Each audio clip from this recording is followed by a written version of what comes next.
welcome to the video. My name's Russell and I am a mechanic of 20 years, and I thought what I would be do some reviews on some cars that I work on a regular basis and give you my opinion on them, and my opinion whether I think that they're a good buy or not, or something that you should stay well clear of.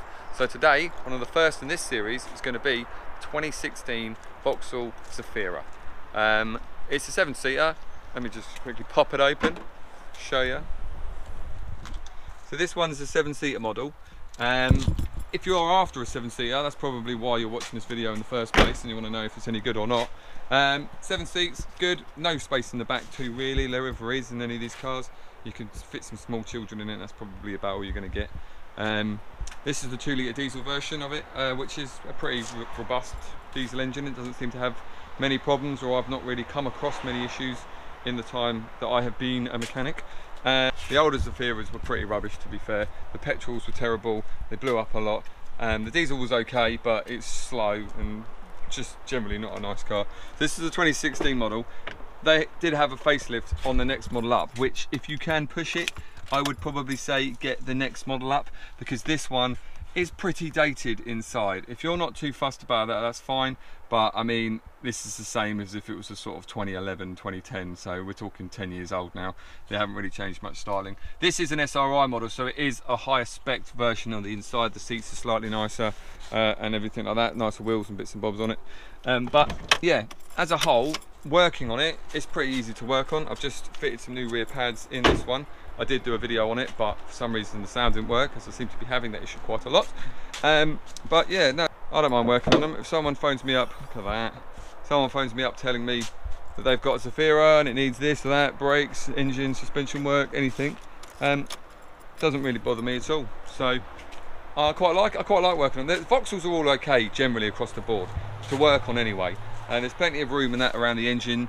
Everything's relatively cheap, to be fair, the parts wise on it all, because they make them in abundance. They fit the same sort of parts there or thereabouts across the board. If you're looking for sort of some of the other 7-seaters that you can get in sort of some of the Korean cars, they are more expensive for parts just generally. Yeah, so service wise, from my side of things, what you want to know, is this a good car to buy to keep running? If you keep up with the maintenance, yeah, it's fine. You're never going to have any problems really, nothing major. They don't have major electrical issues, they don't have major engine failures. The gearboxes and everything are fine, the flywheels are fine, everything is what it is to say like that. It's not the best, but by far it's not the worst.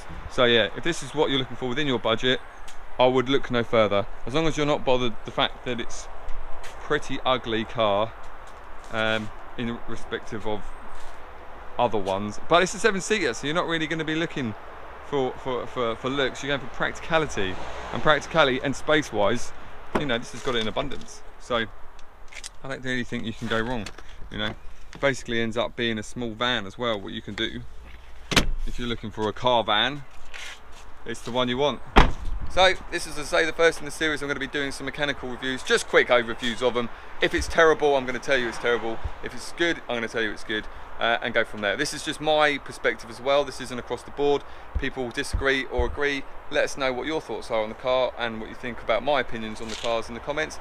If you want to see more, like and subscribe. If you don't, and it's just about this car, my opinion is I'd give it a 7.5 out of 10. So yeah, I'd buy one. If I had 5 kids, I'd probably buy one, because I don't want to go out and spend 20 grand on a VW or something like that just to get trashed with baby sick and crayons and everything like that. This is a great car for sort of those practicality moments from it all. So thanks for watching, and I'll catch you on the next one.